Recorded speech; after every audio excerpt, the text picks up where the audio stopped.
Nagtataka na kasi ako sa mga kinikilos mo, pare. Habang tumatagal, palala ng palala ang ginagawa mo. Umamin ka nga sa akin.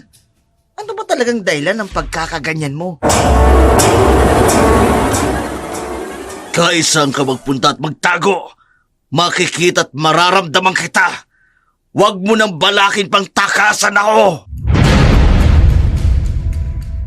Huwag kang maniwala sa kanya.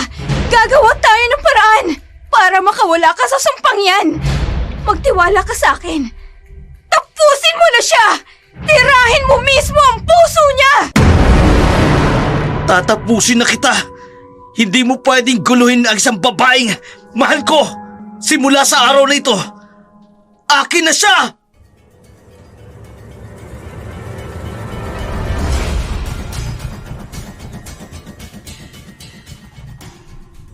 Paano nga ba maging isang mabuting asawa? Mga katanungang madalas maririnig sa isang may bahay na walang ibang iniintindi at iniisip kundi ang ikabubuti ng kanyang pamilya. Magandang araw po sa lahat ng aming masugid na tagapakinig.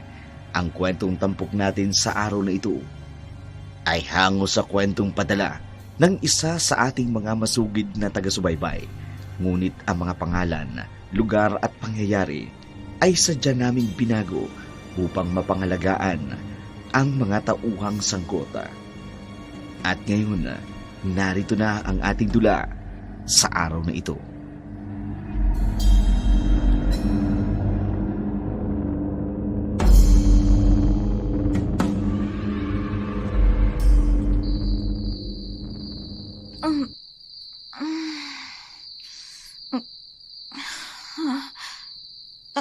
Anong nangyari? Ang ulo ko, pati ang katawan ko, bakit masakit? Teka sandali. Paano akong napunta rito? At bakit ganito? Ang kalat ng dampa. At may patay na manok akong hawak.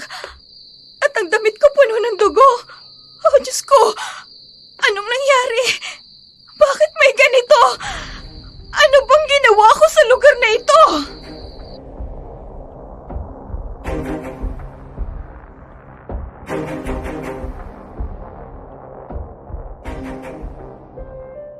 Napatayo si Rina mula sa pagkakasalampak niya sa lupa. Hindi siya makapaniwala sa paligid ng dampang kinalalagyan niya. Hindi niya maalala kung ano ang mga nangyari ng nagdaang gabi. Maging ang kanyang kasuot ay puno ng bahid ng dugo mula sa mga patay na manok na kanina lang ay tanga ng kanyang mga kamay. Hilo pa siya sa takot na madiscover ni Tonyo ang kanyang ginagawa. Agad niyang nilinis ang paligid. Itinapon ang madugo niyang damit. Inilibing ang mga patay na manok. Nang makabawi na siya ng lakas, bumalik sa sarili niyang katinuan. Bumalik sa kanilang bahay. Pero kapag nag-iisa siya, nababagabag ang kanyang kalooban tuwing naaalala niya ang tagpong yun. Napilitan tuloy siyang kumonsulta sa isang ermitanya. Sa isang liblib na lugar, kakaiba ang kubong tinitirahan ng isang ermitanya. Walang mga kagamitan, puro lang mga tambak na halaman.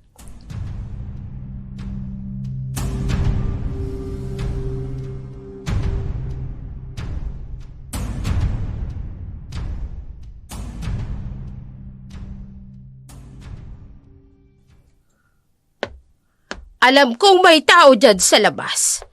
May sadya ka sa akin. Tungkol ba ito sa nangyayari sa'yo kamakailan lang? Hindi pa ako nagsasalita. Pero alam na agad niyang may bisita siya. Iha, anong ginagawa mo riyan sa pintuan? Bakit hindi mo magawang pumasok at lumapit sa akin? Hindi ko alam kung ikaw ang taong dapat kong lapitan. Pero base sa mga kwento ng naririnig ko sa mga taga rito, isa kang magaling na albularya. Hindi mo ko pupuntahan rito kung naniniwala ka sa sinasabi nila. Bakit hindi mo subukan para malaman mo. Matutulungan niyo ba talaga akong malaman ang problema ko? Yang pagiging balisa mo.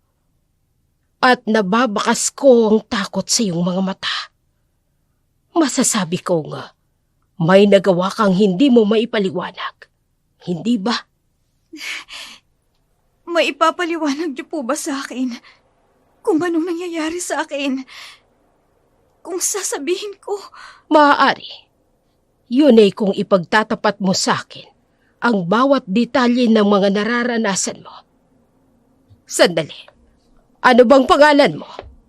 ako po si Rina, anak ng namayapang Florencio at Matilde, na nakatira sa pinakamaliit na bukirin sa timog na bahagi ng ating baryo. Hindi!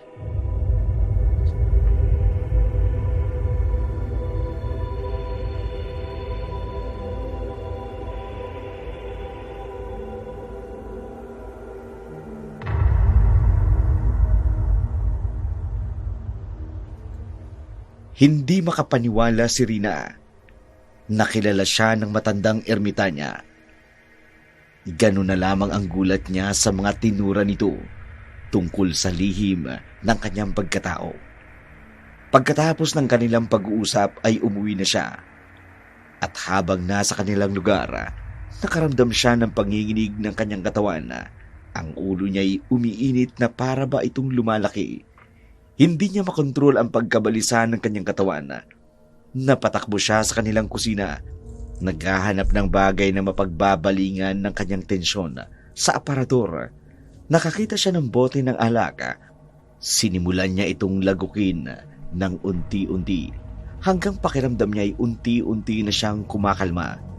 Hindi niya mapigilang ubusin ang alak. Ang alak na yun ang naging remedyo sa kanyang nararamdaman. Kaya nga, dito nagsimula ang pagiging lasinggera ni Rina na labis namang kinainis ni Tonyo.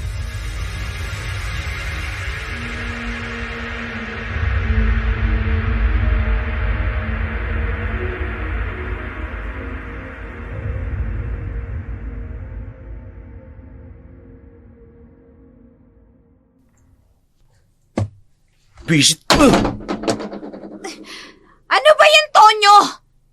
Huwag ka ngang magwala dyan sa kusina. Kung may problema ka, kausapin mo ko. Hindi yung basta ka na lang nagkakalat dyan sa kusina. Pati mga gamit ko, kinakalat mo na dyan. Ang bira ka naman, Rina. Pagod ako at gutom. Uwi ako rito sa atin, magpapahinga at kakain. Pagkatapos ito yung aabutan ko. Andito lang naman ako sa bahay. Naghihintay sa pagdating mo. Ano bang problema doon? Oo nga, nandito ka lang sa bahay. Nakahilata ka lang dyan sa salas. Hindi ka man lang nagluto ng pagkain? Hindi! Bakit? Wala ka namang iniwan. Anong wala akong iniwan? Di ba pinigyan kita kahapon? Saan mo dinala yung pera? Sa kwan! Bakit hindi ka makasagot? Huwag mo sabihin na wala ka na naman pera. Hindi ka nagkakamali. So nawalan ka nga. Rina, ano ka pa naman para lagi kang nawawalan ng pera? Ano ka ba, tanga? Hindi ako tanga. At wala kang karapatang tawagin ako ng ganyan. Kung hindi ka tanga, anong dapat itawag sa'yo? Borara. Ganun rin yon, pabaya kang asawa. Kung makapagsalita ka, napaka-perpekto mo. O di sige, o di ikaw nang magaling. Bakit hindi mo nalang sabihin ang totoo? Naginasos mo sa mga kaibigan mo yung perang bigay ko sa'yo. Sino mga kasama mo, kilaaling ba siya? Nakailang bote kayo? Kung makatanong ka naman ng ilang bote, akala mo tumador ako ng alak na basyo-basyo? O bakit hindi ba? Lagi ka na lang nawawalan ng pera. Kung hindi sa alak, saan mo dinadala yung perang iniintriga ko sa'yo? Sa lalaki ba? Lalaki? Hoy, hindi ako pokpok. Ikaw lang ang lalaki sa buhay ko. Kaya wag mo akong pagbintangan ng ganyan. Wala akong mapapala sa'yo. Hoy! Saan ka pupunta, ha? Magbabiyahe uli!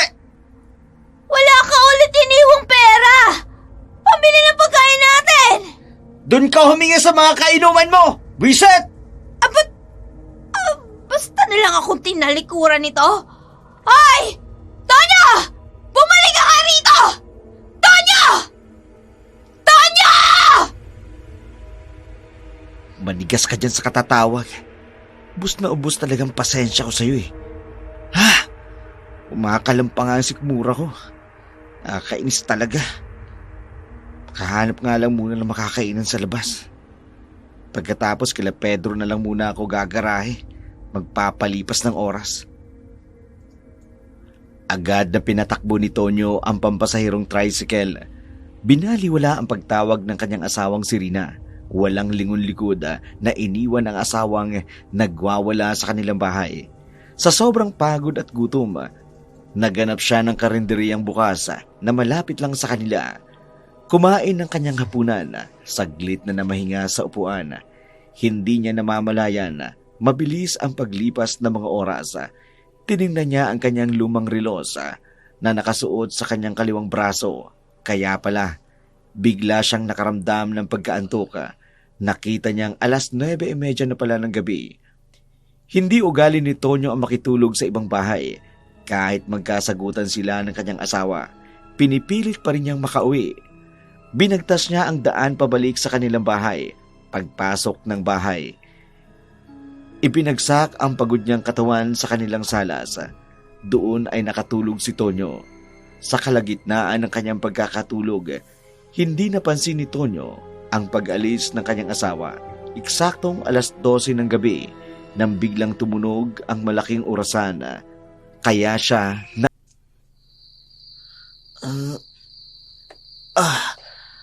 Ano oras na ba?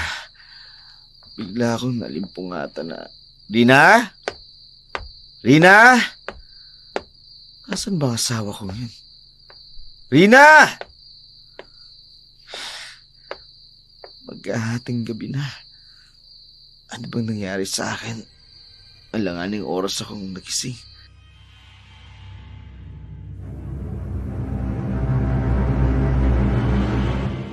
Bumangon si Tonyo. Sa kanyang higaan, nilibot ang kanilang bahay. Hinanap ang kanyang asawa. Hindi niya ito makita sa kanilang bahay. Napilitan siyang lumabas at naghanap. Hanggang makarating siya sa isang tindahan. Malayo pa'y rinig niya na ang malakas na pagtawa ni Rina sa umpukan ng mga nag-iinuman.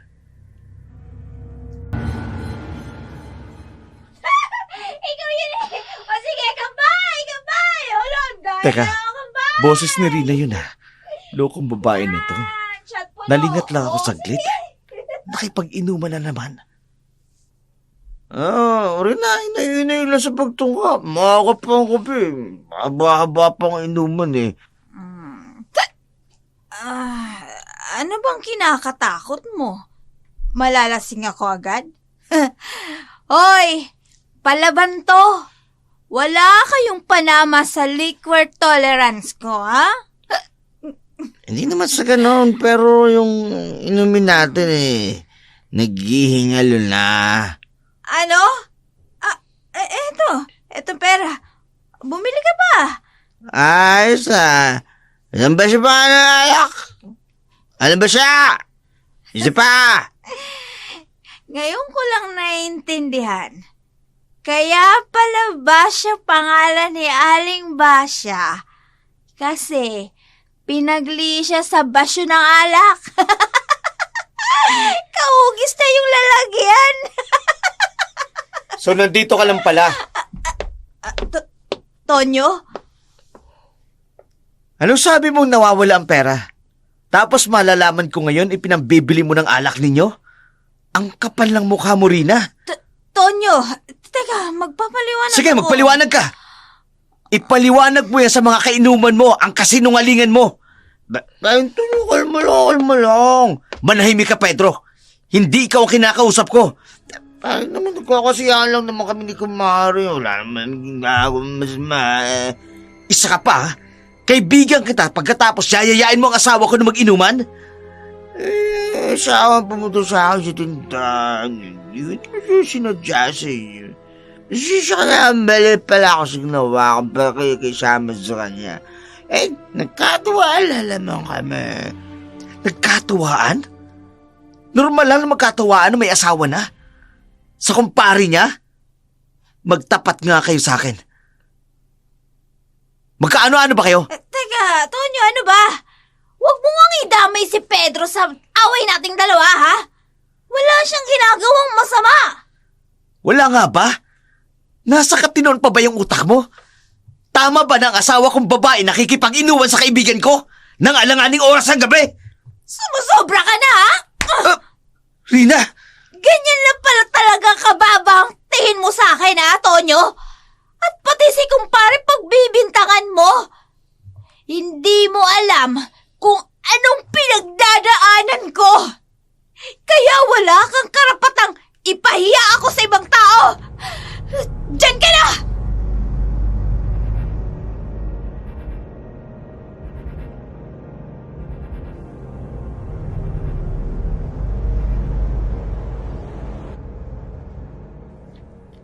Mabilis na naglakad si Rina pabalik sa kanilang bahay. Nagkulong sa kanilang silid, inilak ang pintuan at nahiga sa kanilang kama. Hindi makapaniwala si Rina sa ginawang pamamahiya ni Tonyo sa kanya. Ito ang kauna-unahang pagkakataong nangyari ito sa kanya. Nag-aalala namang nakasunod si Tonyo sa asawa. Alam niya kasing mas lalo itong magagalit kung hindi niya ito susundan.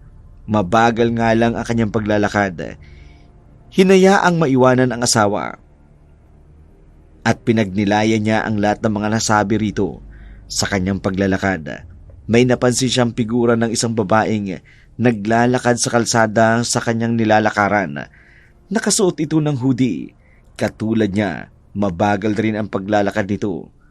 Nag-atubili siyang tawagin ito. Inisip na lamang niya na baka namamalikmata lamang siya sa kanyang nakita. Pero paglapit niya, bigla siyang nakaramdam ng kilabot sa katawan. Kumaripas ng takbo ang dalaga, nagulat pa si Tonyo sa biglang pagkilos nito.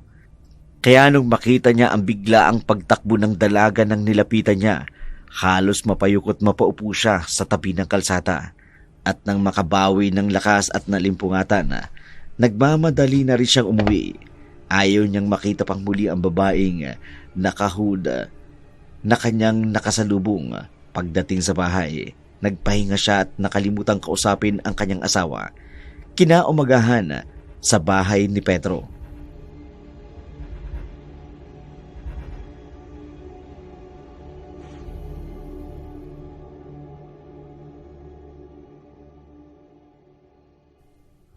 Oh, ano nangyari? Napapagunsat ka pa ba sa asawa mo kagabi? Malamang hindi na. Wala ka talaga, Tonyo. Hanggang ngayon, hinahina mo pa rin pagdating sa babae. Sa asawa mo ba talaga, ha? Parang Pedro, may kasalanan ka sa akin. Huwag kang umasa sa akin ng ganyan. Sorry na. Alam mo namang may na ako sa panunuyo. Di ko nga alam kung paano makakabawi sa traso sa asawa ko. Kung kailan naging asawa mo na si Rina, tsaka ka ba dinadaga ng ganyan? Uy! Lalaki nga. Tala! Torpedong under the saya. Dino, lagay nagigilty lang ako sa nasabi ko sa asawa ko. Paano ako? Napagbintangan mo akong kabit ng bisis mo eh. Ganun lang ba yun? Pasensya na sa nangyari kagabi. Hanggang ngayon, galit ka pa rin ba? Hindi na. Pero yung asawa mo, tsak yun. Ilang araw ka niyang pahirapan. Tulungan mo ako, pre. Di ko na talaga alam kung anong gagawin ko. Siyuin mo. Hindi man, dalan mo ng alak. Nangasar ka ba o ng papayo? Siyempre, nagpapayo ako. Oh, ano ba sa tingin mo? Yung gusto ng asawa mo, na tsak na matutuwa siya kapag ibinigay mo. Masaya siya kapag may alak. Ito yun ang ibigay mo. Alak mismo ang ibigay mo. Wag na yung pera. Para may mainom na naman yung misis mo. Makukontrol mo pa. Alam mo minsan, gumagana rin yung utak mo. Kaya lang, diskumpiyado pa rin ako sa suwestyon mo. Parang kinukonsinti ko pang asawa ko mag-inom. imbis na itigil niya. Di ko ayaw mong sundin ang payo ko, di wag na. Ang problemahin mo ngayon, paano mo siya susuyuin sa maling pagbibintang mo? Kala, ang asawa ko papalapit sa amin. Shh! Pedro, tumahimik ka na. Bakit mo ko pinatatahimik? Pinapayulan naman kita, di ba? Alam ko nang gagawin ko. Alam mo, yung asawa mo si Rina, may pagkamukhang pera. Dapat yan. Pedro, Tinatanggalan ng budget. Tapos ikaw nang bibili ng mga kailangan mo sa bahay ninyo. Ang galing mo namang magpayo, Pedro. Matapos kitang painumin ng alak, ganyan pang sasabihin mo sa asawa ko? Naku, kanina ka pa ba dyan? Ang asawa ko kasi mukhang pera, kaya sabi ko kay Tonyo, tinanggalan ko ng budget para hindi na kami mag-away pa. Asawa? Kailan ka pa kinasal? Hoy, Pedro, huwag ka na nga magpalusot dyan. Huling-huli ka na sa paninirang ginagawa mo sa akin. Anong klaseng kaibigan ka, ha, para kay Tonyo? Para siraan ako sa kanya? ang mabuti pa rin na sa bahay na lang natin pag-usapan to. Pabayaan mo lang si Pedro. Hoy, ikaw ha? Kung wala kang sasabihing maganda sa asawa ko, manahimik ka na lang. Wala kang kwentang kaibigan. Imbis na pagbatiin mo kami, lalo mo kaming pinag-aaway. Pare, alis na kami ha. Pasensya na sa mga sinasabi ng asawa ko. Lika na. Teka, ano ba, Tonyo? Sandali! Nagsasalita pa ako! Huwag mo nga ako hilahin! Tonyo!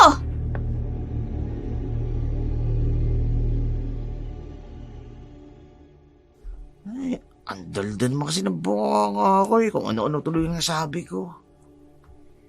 Inilayo ni Tonyo ang kanyang asawa sa galit nito kay Pedro. Hinila pabalik sa kanilang bahay. Nang marating nila ang loob ng kanilang bahay, isinarado ang pintuan na pabagsak na pinaupo si Rina sa kanilang salas. Isinarado ni Tonyo ang pinto na palingon sa kinauupuan ni Rina. Tinitigyan siya nito ng masama. Ito ang kauna-unahang pagkakataong nakita niya ng ganito ang kanyang asawa. Kinakabahan siya kung ano ang nangyayari sa asawa niya. Para matulala ng ganun, bigla niya itong tinapik.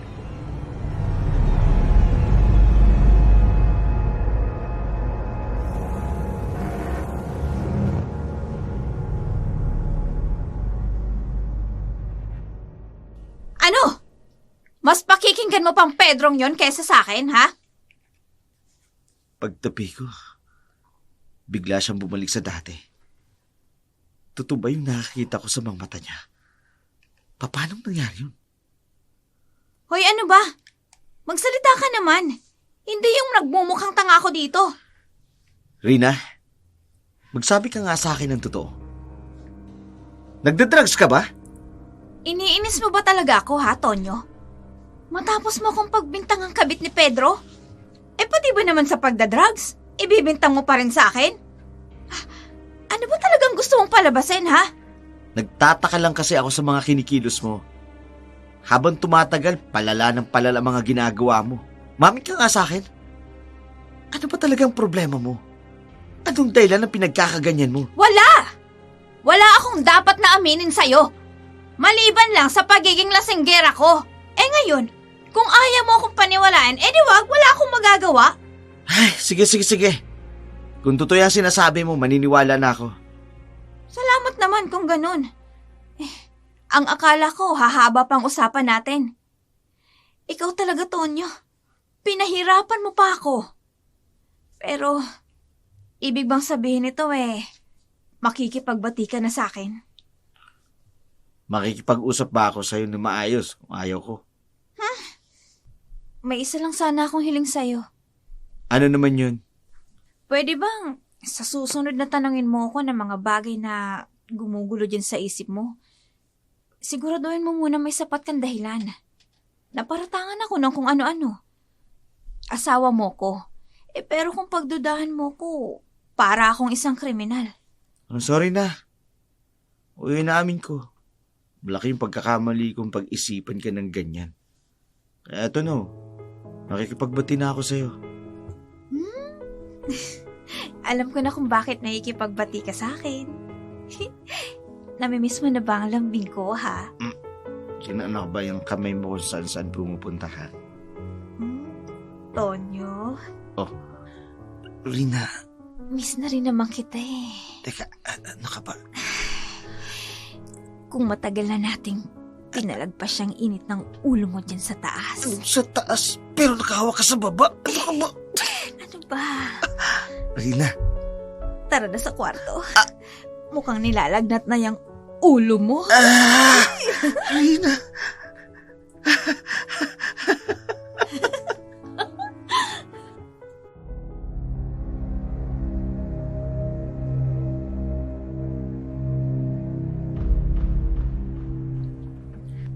Pinilit ni Rina na maipadama sa asawa ang kanyang pangungulila sa ganoong paraan na ibaling niya ang pagdududa nito sa totoong dahilan ng biglaan niyang pagbabago. Alam kasi niya, hahaba lang ang kanilang pagtatalo kung ipagpipilitan pa niya na ipaliwanag ang totoong gumugulo sa kanyang isipan. Sabay silang nakatulog matapos pagsaluhan ang napakainit nilang pagniniig. Maagang bumangon si Tonyo sa kanilang higaan. Dinampian ng halik si Rina sa kanyang noo at hinayaang makapagpahinga ang asawa nitong tulog na tulog pa rin. Kailangan pa naman kasi niyang maghanap buhay. Kung tatamad-tamad siya, siguradong mag-aaway na naman sila tungkol sa pera. Ganado siyang nagbiyahe maghapon at inabot pa siya ng gabi. Pabalik na sana siya sa kanilang bahay nang makasalubong niya sa isang gilid ang isang babae.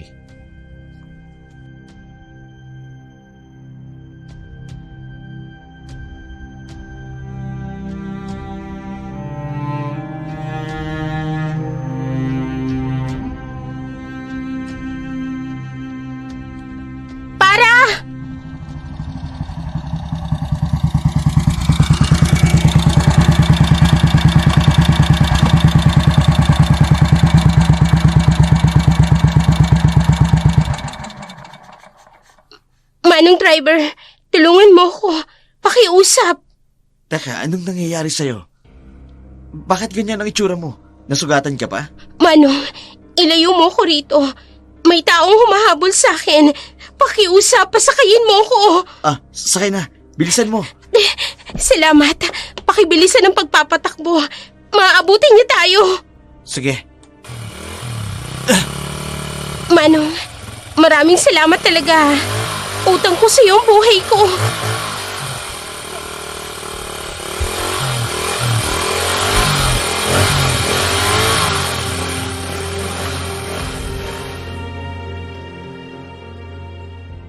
Hindi maiwasang tingnan ni Tonyo ang dalagang sakay sa salamin ng kanyang tricycle.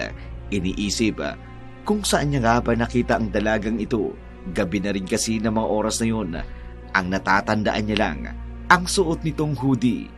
Nakalayo na sila sa kakahuyan na pinanggalingan ng dalaga at kinakailangan pa niyang bumalik uli para makauwi sa kanyang bahay. Inihinto niya saglit ang tricycle na kanyang pampasada.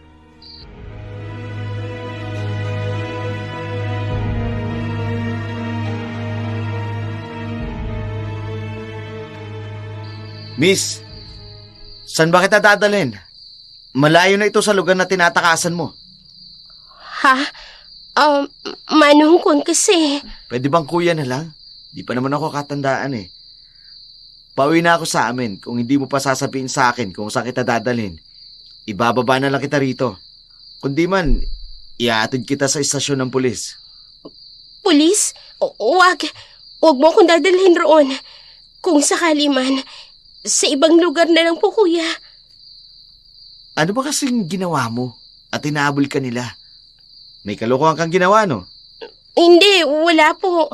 Tinakasan ko lang talaga yung mga humahabol sa akin. Sige, ganito na lang.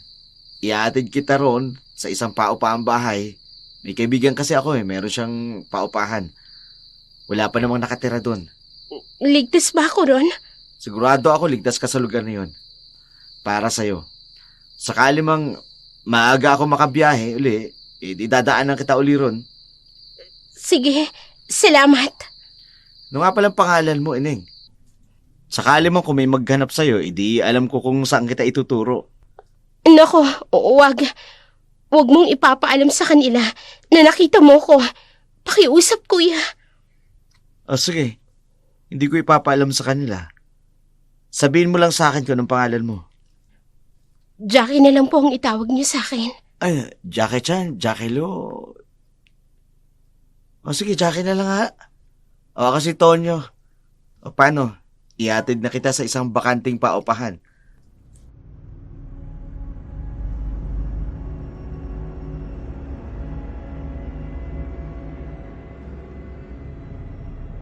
Gusto pa sanang usisain ni Tonyo ang dalaga sa totoong dahilan ng pagtakas nito sa kakahuyan.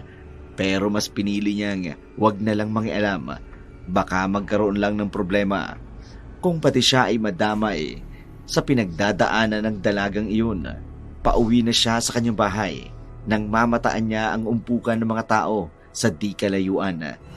Nagulat siya sa kanyang naulinigan.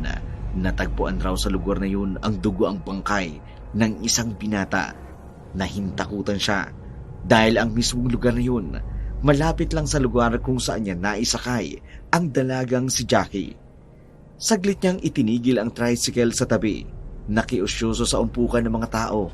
Narinig ang sinabi ng isang tsismosa na isang babae raw ang nakita nilang huling kasama ng biktima. Kinabahan si Tonyo. Mukhang nagkamali siya sa pagdala niya kay Jackie sa paupahan ng kaibigan niya. Balak pa sana niyang balikan si Jackie pero hindi niya na ginawa. Pagod na siya at gusto niya nang makauwi sa kanilang bahay. Pilit niyang iwinawaksi sa isipan si Jackie ang may gawa at dumiretso siyang umuwi na sa kanilang bahay.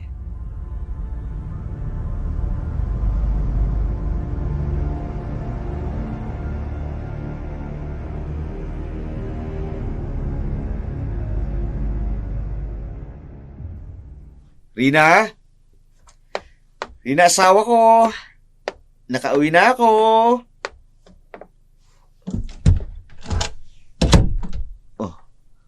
Wala na naman siya rito.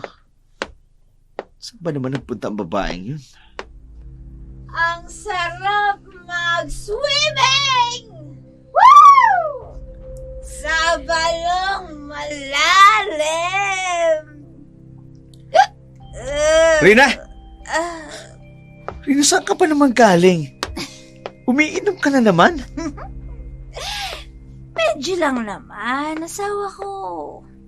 Medyo nakainom ka pa sa lagay na yan ha. Tingnan mo ang itsura mo. Tsaka ano ito? Bakit may bahid ang damit mo? Tonyo, antok na ako. Matutulog na ako Bukas mo na lang ako tanongin ng kung ano-ano. Sige na. Bad trip ka naman, oo. Nagkakaayos pa lang tayo kagabi tapos ganyan ka na naman. Ano ba? Wala na ba sa'yo yung pagkakaayos natin kagabi? Tonyo naman. Nahihilo na ako. Sige na. Bukas na tayo mag-usap. Mag-usap tayo bukas Oo, sige na. Nakakainis ka talaga.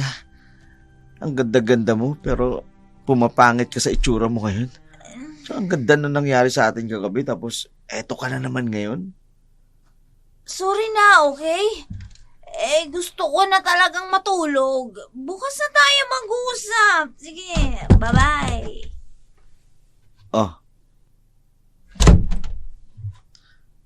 Ay, visit ka talaga. Hindi na talaga babalik ang dati mong mahinhin. Teka, yung damit niya. Doon ako mas nag-aalala. Saan niya nakuha yung kulay dugong bahid nun? Kakausapin ko siya. Hindi pwedeng hindi ko malaman ang bagay na yun. Abot, inilak pa talaga ang pinto. Rina! Rina! Ay, ano bang dapat kong gawin sa babaeng ito?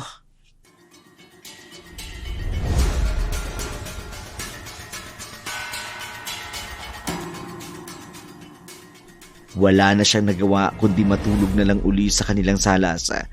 Kahit pa nga inis na inis siya sa kanyang asawa, gusto niya itong makausap. Kinaumagahan, sinubukan niyang gisingin si Rina para muling makausap. Pero sinigawan lamang siya nito. Matutulog pa daw siya at huwag siyang iistorbohin. Imbis na patulan niya ang pagkainis niya sa kanyang asawa, pinuntahan niya na lamang ang kanyang kaibigang si Pedro.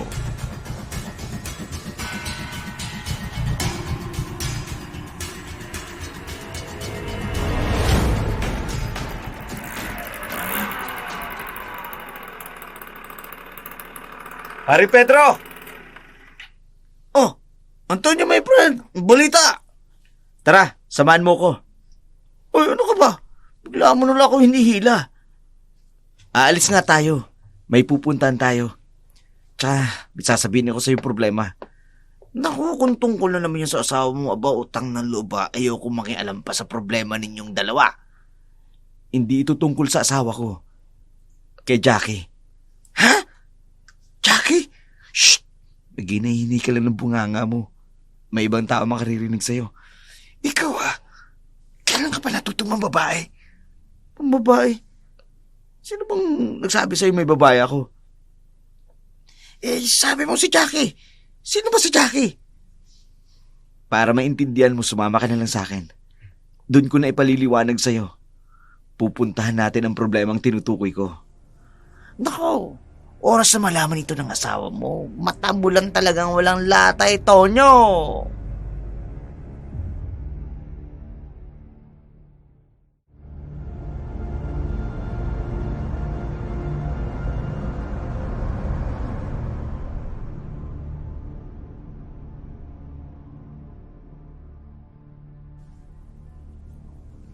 Dumaan muna sila sa palengke. Namili ng ilang kakailanganin sa bahay. Noong una, nagtaka pa si Pedro sa ginagawa ni Tonyo. Pero imbis na magtanong, pinabayaan niya si Tonyo sa kanyang ginagawa. Nang nasa biyahe na sila, nagtataka si Pedro sa daan ng kanilang tinatahaka. Kung hindi siya nagkakamali, papunta sila roon sa paupahang bahay na pagmamay-ari niya. Nang maihinto na ni Tonyo ang tricycle, agad na bumaba si Pedro sa tricycle. Takang-taka siya dahil yung bahay na matagal ng tenga ay ginagamit. Maayos at malinis na ang kapaligiran. Napanganga pa siya nang makita niya kung gaano kaganda ang babaeng nasa harapan niya. Abala itong naglilinis at nag-aayos ng mga lumang kagamitan niya sa loob ng kanyang bahay. Hindi na napigilan pa nitong lapitan ang dalaga at bigla itong kausapin.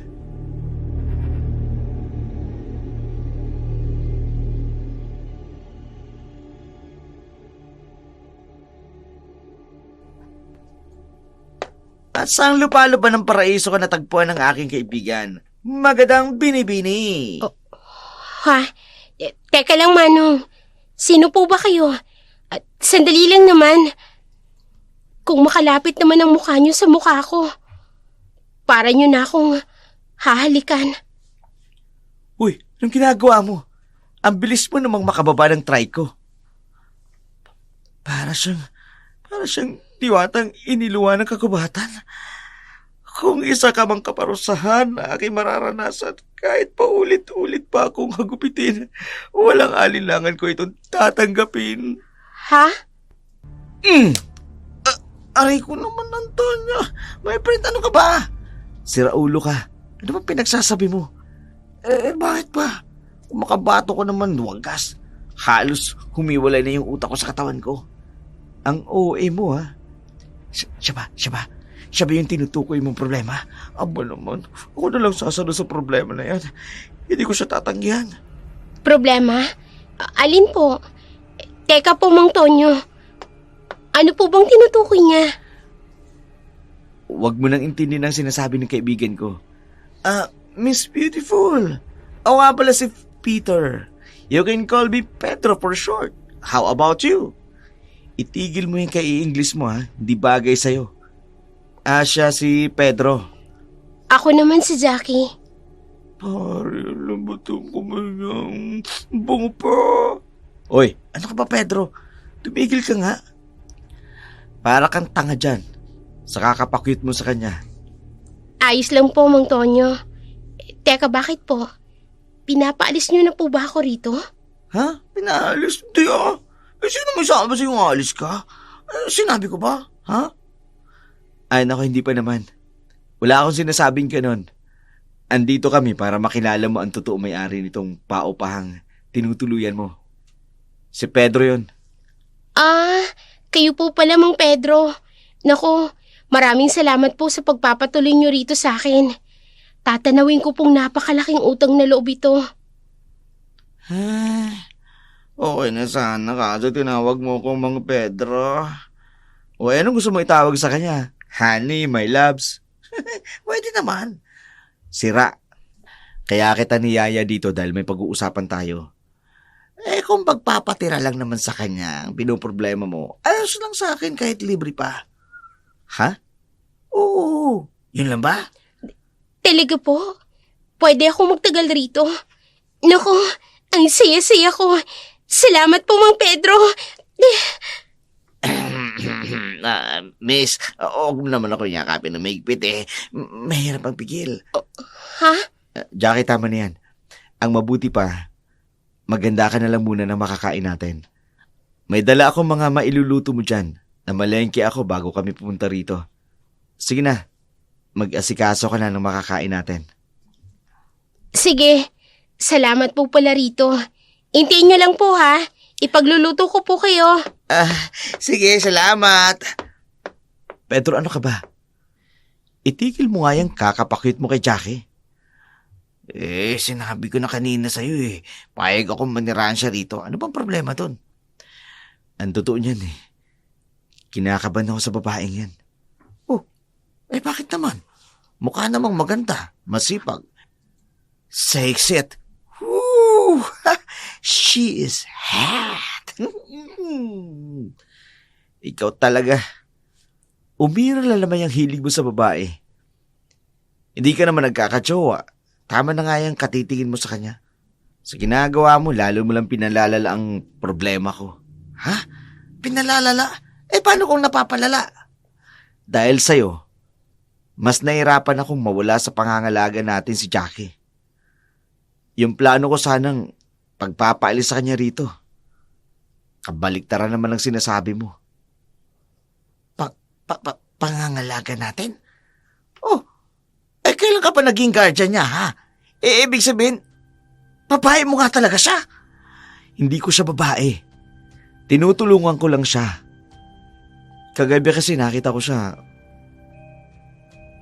Parang may humahabol sa kanya. Kaya tinulungan ko siya dun sa mga habol. Kaya nga, Pedro, kinakabahan talaga ako eh. Kung tama ba yung ginawa kong pagkupkup at pagtulong sa kanya. Dapat kinilala mo muna kasi yan bago mo din nila rito. Ang totoo, may hinala ako may ginawa siyang kababalagang kagabi.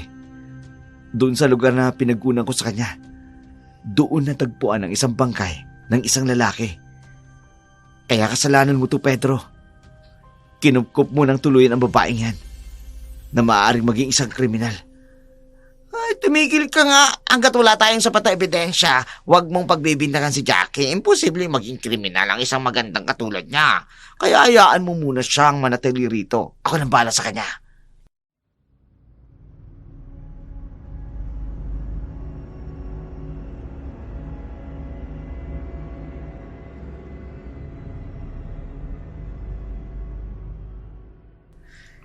Hindi na sila nagtagal pa sa paupang bahay ni Pedro. Gusto pa nga sana nitong magpaiwan pero hindi na siya pumayag. Pinilit niyang maisama pa uwi dahil binabagabag rin siya ng takot na baka nga may kinalaman ang dalagang ito sa pagkamatay ng binata roon sa kakahuyan. Inihatid niya si Pedro sa bahay nila. Dumiretso na rin siya pa uwi sa kanila. Kumilos siya na parang walang nangyari.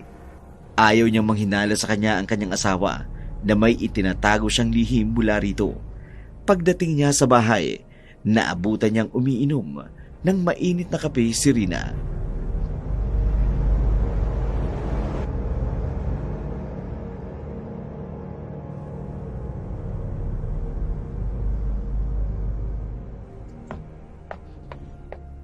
Saan ka nang galing? Dun kina Pedro. Kila paring Pedro lang? Tapos inabot ka na maghapon? Anong ginawa niyo? Wala kaming ginawa. Nagkwentuhan lang kaming dalawa. Nagkwentuhan lang? Sigurado ka? Kakaiba naman yata yun. Mong sabihin, may iniisip kang ginawa naming dalawa. Bakit? Anong kakaiba ron? Lasing ka kagabi. Ayaw mong paistorbo. Kanina umaga. Gusto ko sana makaisa, kaso ayaw mo. Nagutom ako kaya sa kanila ako nakikain. Yun lang ba talaga? Hindi ka nagpunta kung saan? Kila Pedro lang? Oo nga. Kahit tanungin mo pa siya. Ikaw kung makapagtanong kay para bang ang laki na atraso ko sa'yo. Ako nga dapat mag-isip sa'yo ng ganyan na hindi maganda. Dahil sa mga pinaggagawa mong paglalasing. Huwag mo akong intindihin. Bagong libangan ko lang yun. Rina, hindi magandang libangan para sa isang babae ang pag-iinom. Hindi normal. Tingnan mo ang itsura mo. Hindi ko alam kung epekto ba yan ng hangover mo o kung may maligdo na dyan sa katawan mo na kumukontrol sa'yo. Tumigil ka na nga sa kakasita mo sa akin. Pabayaan mo ng itsura ko. Gusto ko lang... Gusto ano? Di mo naman tinuloy. Ano yun? Alam mo yung libangan mo yun, nakasisira yan ng relasyon natin. Kung hindi mo tatanggalin yan, baka maging dahilan yan ang paghiwalay natin. Kung may pinagdadaanan ka, sabihin mo sa akin. Di yung dinadaan mo sa alak. Oo na. Susubukan kong tanggalin. Ang alin? Yung pag-iinom. Huwag mong subukan, gawin mo. Halika nga rito. Sabayan mo na lang akong magkape. Para naman makasama naman kita. Kahit ngayon lang. Oo nga eh. Ngayon lang kita nakitang walang toyo, hangover at sumpong. Teka, sandali lang ha. Ipagtitimpla lang kita ng kape. Mamayang gabi. Babalik na ako sa bahay ng matandang ermitanyang yun. At gagawa ko ng paraan para malaman ang solusyon sa totoong nangyayari sa katawan ko. Baka nga, maapektuhan ang relasyon naming mag-asawa kung patuloy akong didepende sa alak. Kailangan kong gumaling bago pa malaman ng asawa ko ang totoong kalagayan ko. Ngayon, may sikreto kami ni Pedro. Sasakyan ko na lang topak ng asawa ko. Mahirap na eh. Baka ako maghinala siyang may ginagawa akong kalokohan. Sana makaisip kami ng paraan para tuluyang mawala sa putir namin ang Jackie na yun.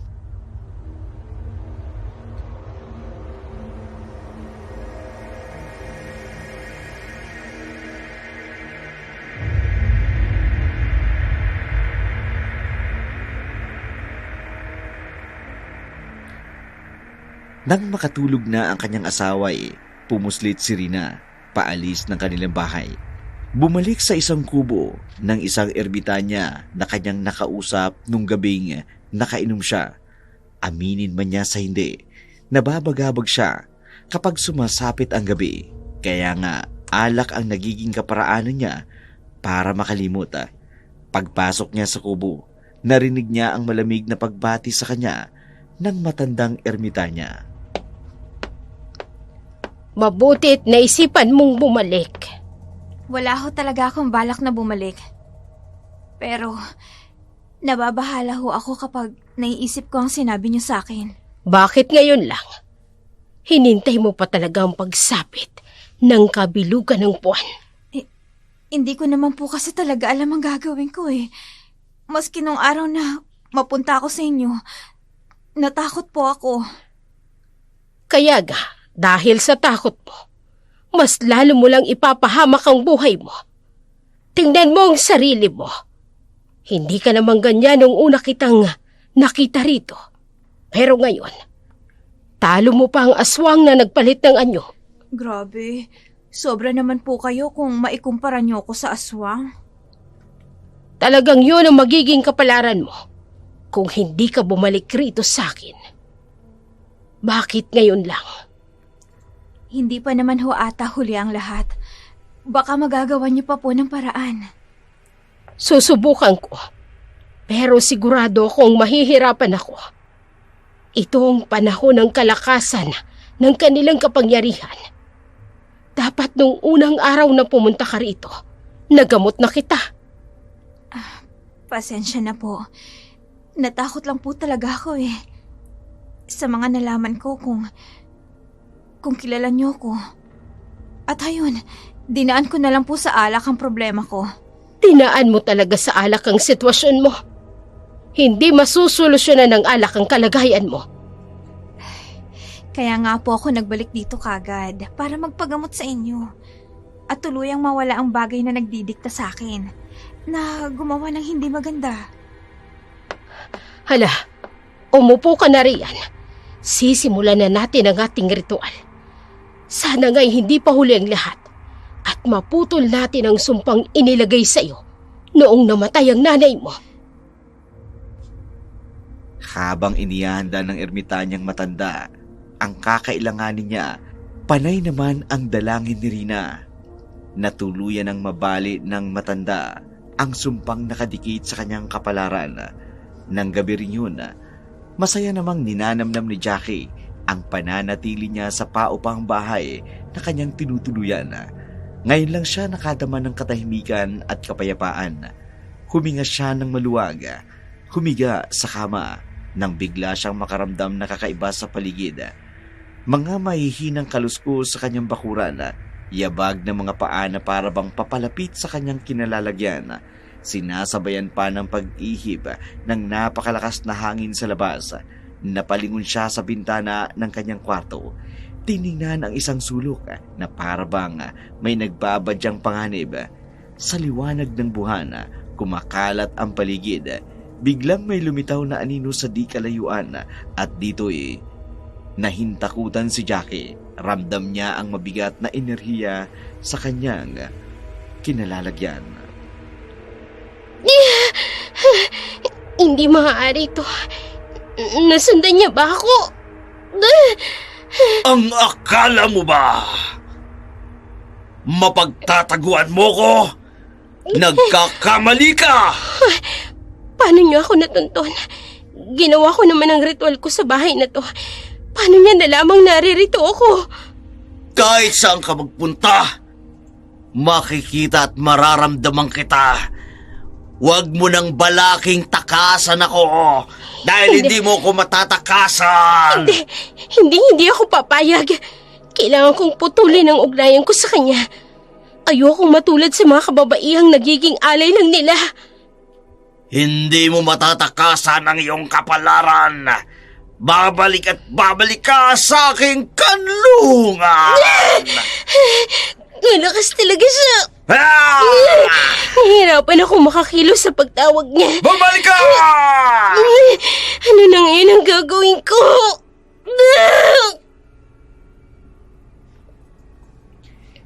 Tahimik na rin ang buong paligid at himbing na ang pagkakatulog ng mga mamamayang. Walang kamalay-malay sa kababalagang nangyayari sa kanilang paligid. Tinawag nito si Jackie nang may maotoridad. Bawat pagtanggi niya rito ay ramdam niya na tila ba nasasakal ng kadenang nakagapo sa kanyang liig. Natataranta na si Jackie, hindi mawari kung paano makakawala sa kapangyarihang nag-uugnay sa kanila.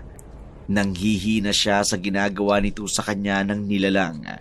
Sa kanyang bulsa, bigla niyang nakapa ang isang punyal.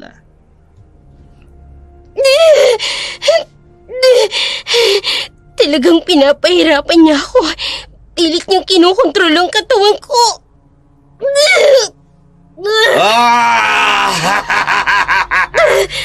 Wala kang laban sa kapangyarihan ko!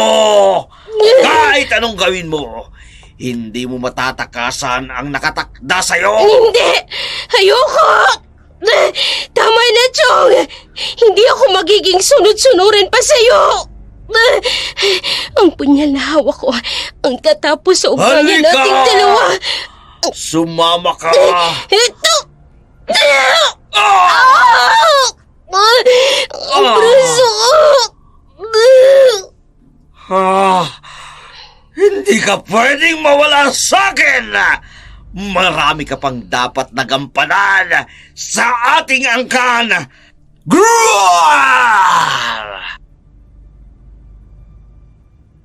Biglang nawala ng malay si Jackie sa kanyang tinutuluyan, kasabay ng matinding galit ni Sauro sa pagpigil niyang makawala si Jackie sa kapangyarihan.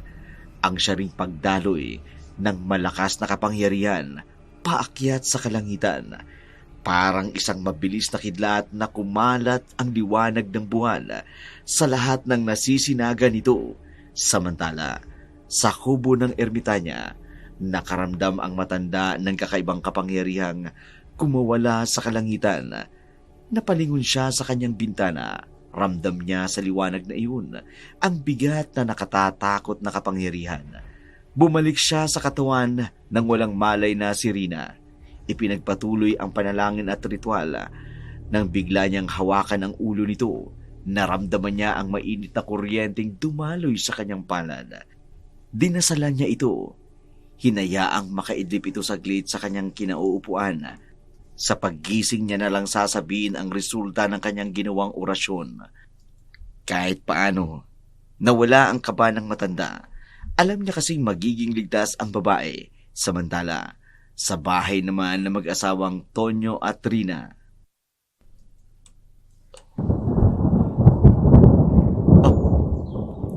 Ano yun? Liwanag? Bakit biglang lumiliwanag ang langit? At bang meron? May bulila ka bang bumagsak? Teka, sandali. Bakit wala si Rina? Bakit wala siya sa tabi ko? Umalis na naman. Ay, hindi naman nagpaalam. Ito talagang babae ka. Nakipag-inuman ka na naman siguro sa labas. Tonyo! Tonyo! Ano ba naman to si Paring Pedro? Alanganing oras. Paring Tonyo! Bakit ba nandito ka? Anong problema? Pare, bigla akong kinabahan eh. Pwede mo ba akong samahan pumunta sa paupahan ko? Ha? Bakit naman? Ikaw ha? Nalaman mo lang na may pinatira ako ron sa paupahan mo. Gusto mo nang balik-balikan? Hindi sa ganun. Hindi kasi ako mapakali ron sa narinig ko kanina. Hindi mo ba naramdaman yun? Oo, nalimpungatan nga ako eh. Dahil dun. Parang kidlat na wala namang ulan. Parang kulog na kung ano. Ano, sasamahan mo ba ako o hindi? Sasamahan na. Paano ka pupunta ron? Wala ka namang sasakyan. Si Rina, nandyan ba? Wala nga eh. Di ko rin alam kung saan nagpunta. Kaya nga pumayag na akong sumama sa'yo. Sige, hintayin kita sa labas ha. Sige. Papalabas pa lamang sila ng bahay nang mamataan sila ni Rinang paalis. Kababalik lang niya mula sa bahay ng ermitanya. Pero imbis na tawagin ang dalawa, hinayaan niya na lamang itong makaalis. Pagod ang kanyang katawan, kaya mas pinili niyang magpahinga. Binagtas naman ng dalawang magkaibigan ang daan papunta sa paupahan at pumasok sila sa loob. Nakita nila ang kalunos-lunos na itsura ng dalaga. Sugatan ang kaliwang braso na nakasalampak sa sahig. Nilapitan ito ng dalawa. Inilipat sa upuan at agad na kumuha si Tonyo ng malinis na telang ibinenda sa dalaga. Habang si Pedro na may nag-aasikaso sa kusina, kumuha naman ng tubig at inilagay ang dahon ng bayabas sa loob ng kaserolang kulay pink. Isinalang ito sa apoy. Hinang-hina si Jackie, hindi makausap ng maayos ng dalawa. Kaya nga, nilinis na ang mga sugat nito. Hinayaan muna nilang makapagpahinga ang dalaga. Putok na ang araw nang magising si Pedro at naaamoy ang tinimplang kape sa tapat ng kanyang hinihigaan.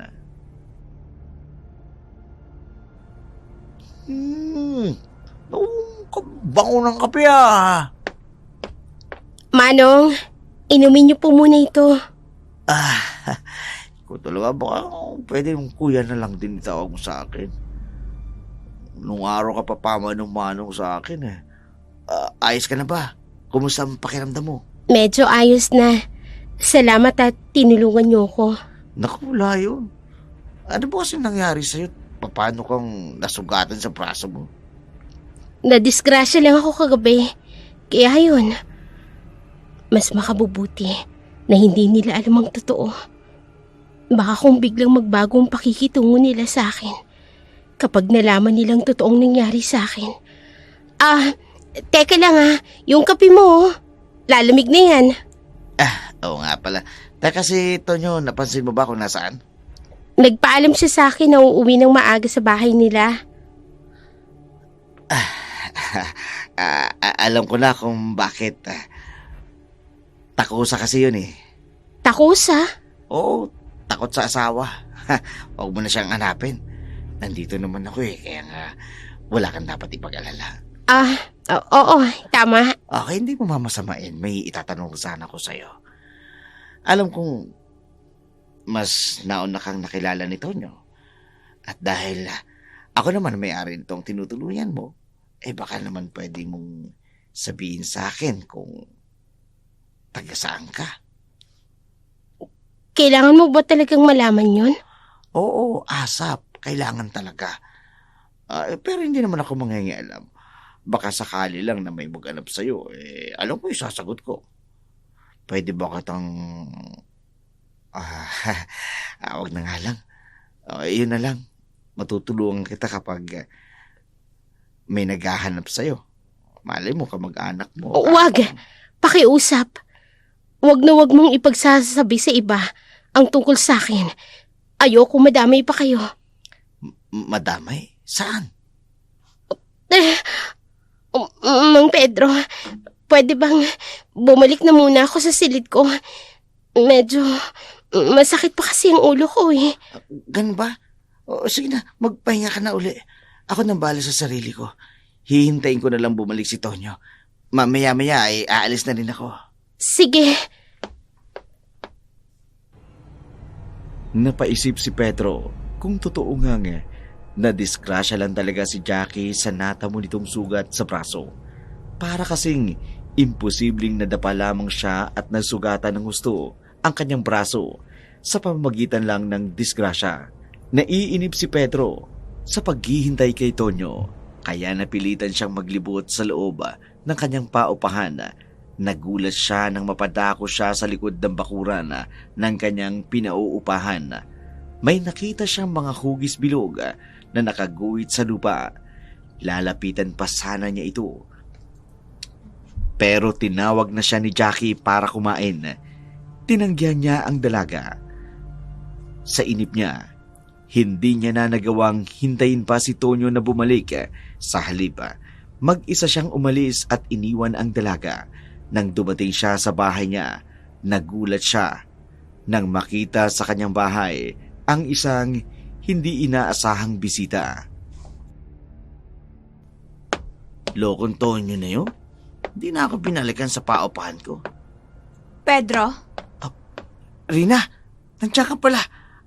Kanina ka pa ba dyan? Hindi naman. Kararating ko lang. Pasensya ka na ha. Naku, pas muna ako uminom. Ayoko na kasing awayin ako ng asawa mo pag nakita niyang sinasabayan pa kitang uminom. Hindi naman yun ang ipinunta ko rito. Ha? Si Tonyo ba? Ako hindi ko alam kung nasaan. Hindi pa kami nagkikita ngayong umaga. Hindi nga kayo nagkita, pero magkasama kayo kagabi. Yung Tonyo na yun, ipapahamak pa naman ako. Akala ko ba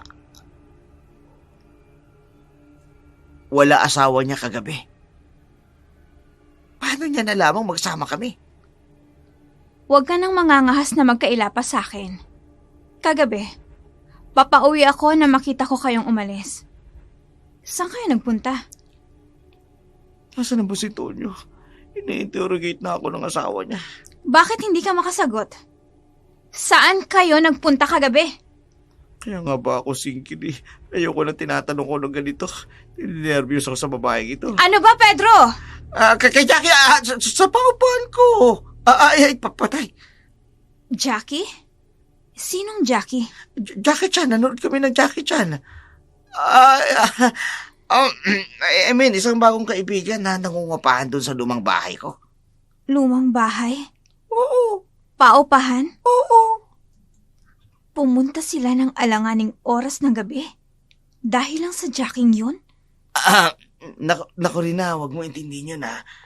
Renter ko lang naman yun eh. Wala namang kaugnayan dun si Tonyo. Sige, salamat. At bigla na ako tinalikuran. Anong nangyari dun? Pero salamat naman naniwala siya sa sinabi ko. Loko kasing Tonyo na yun. Nasaan ka ba? Yung asawa mo sa akin kayo hinahanap. Makikilala ko rin kung sino yung Jacking yan. At mananagot siya sa pagpatol niya sa pinakamamahal kong asawa. Pabalik na sana si Tonyo sa kanyang bahay nang makasalubong niya ang isang matandang hindi niya kilala. Noong una, natakot siya sa biglaang pagtawag nito sa kanya, pero mas nagulat siya nang banggitin nitong kilala niya ang kanyang asawang si Rina. Si Rina? Paano niyong nakilala ng aking asawa? Anong dahilan para magkaroon kayo ng ugnayang dalawa? Tonyo ang pangalan mo, hindi ba? Pati pangalan ko, alam mo? Marami akong alam sa lugar na ito. Marites pala to. Kaya nga nandirito ako ngayon para balaan ka sa asawa mo. Balaan? Saan? May hinala akong madadamay siya sa isang kababalaghan na hindi niya aakalain. Mula pa ito sa kanyang mga magulang. Pero mukhang hindi talaga sa kanya nakatakdang mangyari ang bagay niyon. Nagkataon lang, nasa dugo ng angkan nila ang nasabing kapalaran. Kaya pinag-iingat ko siya. Taka, hindi ko maintindihan ang mga sinasabi niyo. Ano ba talagang nangyayari sa asawa ko? Sumama ka sa kubo ko. Doon ko lang may paliliwanag sa iyong lahat. Teka, kubo niyo? Oo, Tayong dalawa lang ho? malamang yun. Ay, tibilisan na natin. Kailangan ko makabalik sa bahay ko. Sigurado akong hinahanap na ako ng asawa ko. Halika. Sumama nga si Tonyo sa kubo ng matanda. Hindi siya makapaniwala sa kanyang mga narinig. Nalaman niya ang tunay na kalagayan ni Rina. Dumiretso sila sa bahay ni Pedro. Doon nalaman ang pagpunta ng asawa sa bahay ng kaibigan. Habang si Rina na may maaga pa lang, nagdesisyon ng umalis. Pinuntahan kung saan nga ba ang lumang paupahang bahay ni Pedro na noong kabataan nila ni Tonyo'y naging tambayan nila. Noong nag-aaral pa lamang sila, naghanap si Rina ng pampasahirong trike. Sumakay ito at sinabi sa driver ang natatandaan niyang address na bahay. Malayo pa ay napansinan ng babae ang abalang naglilinis. Walang ano-ano'y pinara niya ang trike at dire-diretsong pumasok sa bahay.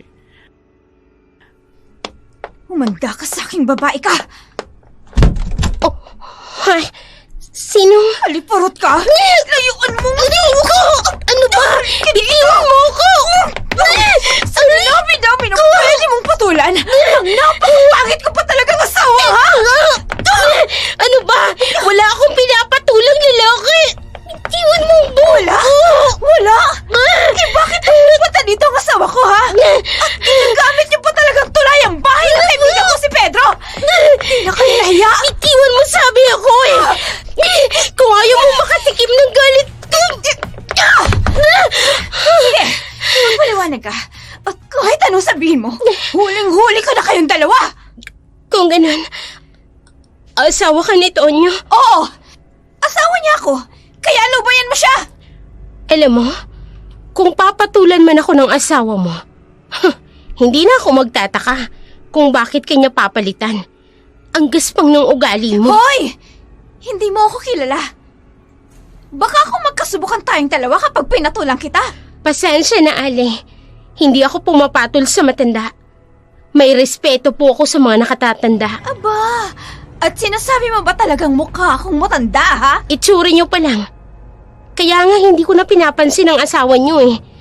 Dahil dyan sa itsura mo, mukha kang lasinggerang may bahay na iniwan ng asawa. Talaga bang sinusubukan mong pasensya ko, ha? Ale, wala akong ganang makipag-away sa inyo. Kung gusto niyong ayusin ang problema niyong mag-asawa, mas makabubuting siya mismo ang kausapin mo. At isa pa, hindi ako mababang uri ng babae na basta nalang pumapatol sa lalaki. Huwag niyong subuking alamin kung anong tunay kong pagkatao. Baka hindi mo magustuhan. Ang braso niya, bakit may benda? At parang may nakikita akong marka. Parang nakita ko na noon. Kung wala na kayong kailangan pa sa akin, umalis na kayo. Hindi ko sasayangin ang natitira kong lakas sa pakikipag-away sa inyo. May mas mahalagang bagay pa akong aasikasuhin kesa sa inyo, Ale. Hindi pa tayo tapos. Magtutuos pa tayong dalawa. Sino? Sa wakas, natagpuan din kita. Ngayon, isasama na kita. Hindi! Tio Sauro! Sino kayo? Anong ginagawa nyo? At mukhang may hindi imbitadong bisita tayong maisasama. Hindi. Madadamay pa ako ng hindi sa oras.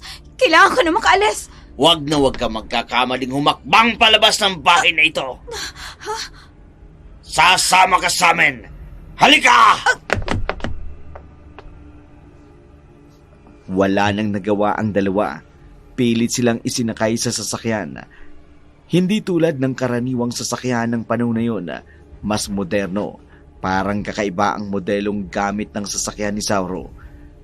Magkatabing pinaupo sa loob si Rina at Jackie, habang si Sauro naman nakaupo sa unahan ng sasakyan. Paalis na ang van ng kanilang sinasakyan nang paparating namang dumating ang tricycle ni Tonyo. Napalingon sila sa van na nakasalubong nila. Nakita kasi nilang nanggaling ang sasakyan sa tapat ng paupahan. Saglit na inihinto ni Tonyo ang trike. Agad na tumakbo sa loob habang si Pedro naman sinusundan ng tingin ang van. Nang masigurado ni Tonyo na wala na si Jackie sa bahay, agad na pinasakay sa loob si Pedro sa trike. Pinaharurot at pinatakbo ito. Sinundan ang van, nakaalis lamang. Nagtataka si Pedro sa ginawang iyon ni Tonyo.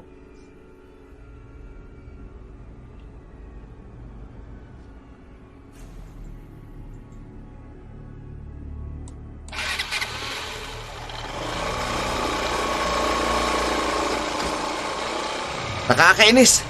Nahuli tayo ng dating. Ano ba sinasabi mo, si Rina? Hindi mo ba nakita sa loob? Pati si Jackie wala sa loob ng bahay. Anong ginagawa ng asawa mo sa Jackie ko? Si Raulo, nagawa mo pang angkinin dalagang yun, wala naman kayo. Kasalanan mo to eh. Yung asawa mong war freak, sinugod si Jackie. Alam mo na palang pwedeng punta ni Rina si Jackie. Bakit ngayon mo lang sinabi? Hindi ko naman nakalaing pupuntahan niya rito. Malay ko mo namang alam niya. Nakalimot ka na ba? Dati nating tabayan ang bahay na yun. Natural, alam niya. Kasalanan ko pa ngayon. Saan ka ba galing at hindi mo ko binalikan sa paupahan ko? Pati yung pagpunta ni Rina sa bahay ko, hindi mo alam. May nakausap lang ako saglit. Binalaan ako tungkol sa kalagayan ni Rina. Kaya nga napasugod ako sa bahay mo eh. Pero mas nagulat ako nang sabihin mo galing sa bahay mo si Rina. Wala pa akong nababanggit sa'yo na tinatanong niya kung saan tayo galing kagabi. Alam mo na kaagad na pupunta siya rito? Kung kilala ko ang asawa ko, mas kilala kita, Pedro. Nervyoso ka. Hindi ka makakatangging sabihin ng totoo. Kaya nga, manahimik ka dyan. Sundan lang na natin ang van na yun. Ha? Ang van na yun, bakit? May hinala akong tangay ng sasakyan na yun ang asawa ko at si Jackie. Kaya tutulungan mo kong iligtas sila. Paano naman to? Dami naman ako sa problema ninyo. Bakit ba lagi na lang akong ganito? Baka nakakalimutan mo, kasama ng asawa ko ang Jackie mo. Kung hindi mo ko tutulungan, kawawa ka. Mapupurnada ang love life mo. Ay, nako. Mukhang mawawala na yung bala kong maging matandang binata. Nirereto mo na sa akin ang tuluyan si Jackie. O anong plano? Nakita mo ba yung daladala kong bag? Diyan sa inuupahan mo? Oo, ano bang laman nun? Bigay ito sa akin ng matandang kausap ko. Dahil nga, hindi niya kayang sumama sa lugar na ito. Pinadala niya sa akin ang latang ito gamit pang kontra sa mga nilalang na yon. Mga nilalang na yon? Teka nga, sino ba talagang makakalaban natin? Bakit sa tono ng pananalita mo parang hindi basta-basta tao lang? Totoo yan. Hindi sila basta-basta tao lang. Malalaman mo rin pagdating natin sa lugar na pupunta natin. Bigla akong kinalabutan sa mga sinasabi mo. May isang bagay lang akong hilingin sa'yo. Kapag bigla akong nawala sa paningin mo, Umisip ka ng paraan para tuluyang atakin ang pinuno nila. Sa ganung paraan, mabubulabog natin ang lahat. Pagkakataon nito para mailigtas sa atin sila. Bahala na. Basta kung ano man ang mangyari. Sisiguraduhin kong makakaligtas tayong lahat. Ako pa, may dala rin ako mga gamit.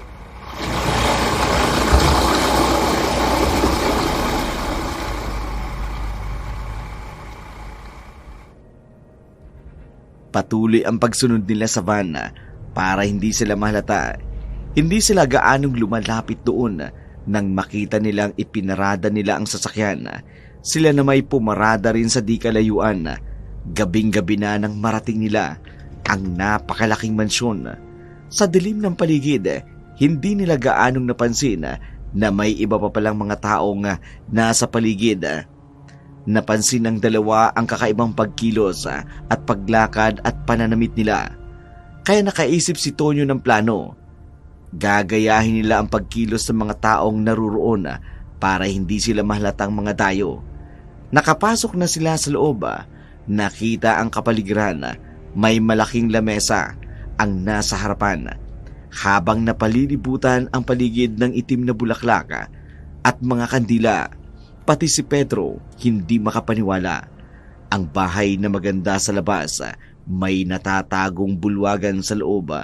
Biglang tumagungdong ang pagtunog ng mga tambul, hudyat. Nang pasimula ng seremonya, lumabas ang isang lalaking sa tansya ni Tonyo, mga 50 anyos o higit pa.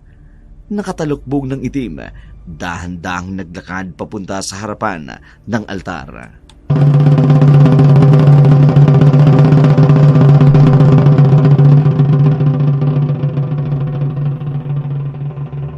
Mga kalahi kong aswang!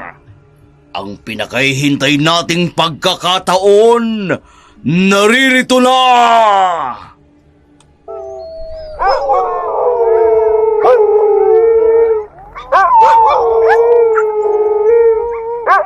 Tigil! Very good. Tonyo, ano bang lugar itong pinasok natin? Nakatatakot ang mga nilalang na naririto. Huwag kang maingay. Ang dami ng mga nilalang sa paligid. Mapapahamak tayo sa kadaldalan mo. Hindi tayo pwedeng mahalata ng mga yan. Kapag nagkataon talaga, bulalong tao pagsak natin dito. Hindi! Bitiwan niyo ako! Ayoko maging alay ninyo! Ano ba? Bitiwan niyo ako! Si Jackie yun Kalma ka lang. Huwag kang magpapadalos-dalos. Lalapit tayo sa unahan at daan-daan lang. Kahit ano pang gawin mo, hinding-hindi mo matatakasan ang kapalaran mo. Oh! Ihiga niyo siya sa aking altar.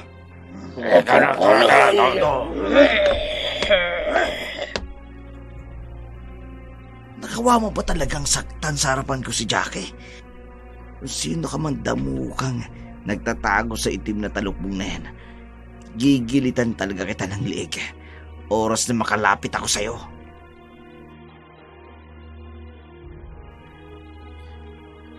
Unti-unting naglakad papalapit sa pinakaunahang bahagi ng bulwagan ang dalawa, habang ang ibang mga nilalang na kasama nila roon ay sinasabayan ng sayawan at saliw ng tambul, pinapalo ng isang bandistang halimaw.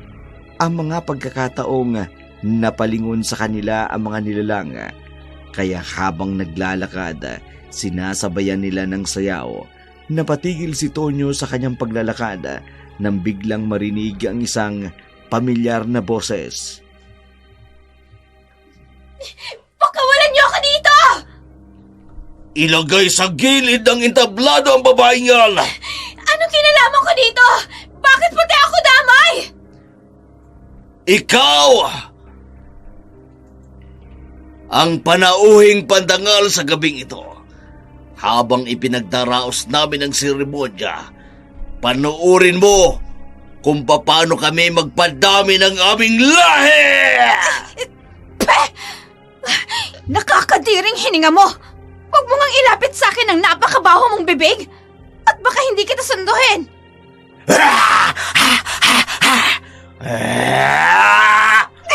Ang lakas ang loob mong duraan ako! Lapastangan ka! Pasalamat ka pa nga.